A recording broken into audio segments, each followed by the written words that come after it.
In this video lecture, we are going to discuss about a very important concept in deadlocks.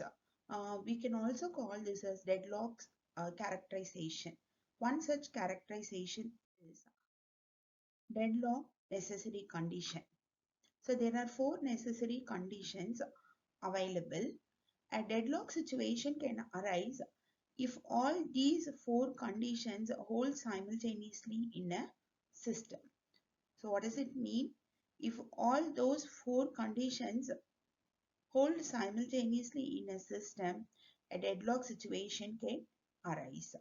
So the first condition we have is mutual exclusion.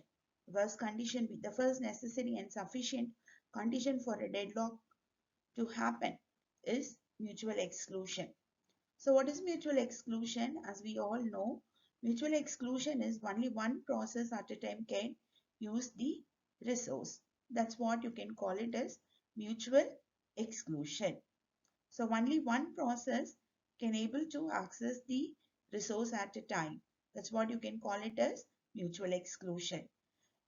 If another process is requesting for that resource, the requesting process has to wait until the resource has been released by the process who's using it. That's what you can call it as mutual exclusion. So mutual exclusion is only one process at a time can able to use the resource. If any other process requesting the resource, the requesting process has to wait until the resource become available. The next condition is a hold and wait. What is hold and wait? A process must be holding at least one resource and waiting to acquire additional resources that are currently being held by other processes. For example, suppose your process requires some three resource types and it must hold at least one resources in its hand, and it has to wait for another resource. That's what you can call it as hold and wait. Holding some of its resources and waiting to acquire an additional resources. That's what you can call it as hold and wait. The next condition is no preemption. No preemption is resources cannot be preempted. That is, a resource can be released only voluntarily by the process holding it after that process has completed its task. So no preemption is resources cannot be preempted from the process holding it. The process itself has to release the resource after completing its task. So from the process, the resources cannot be preempted. The process has to voluntarily release the resource. That's what you can call it as no preemption. The fourth one we have is circular wait.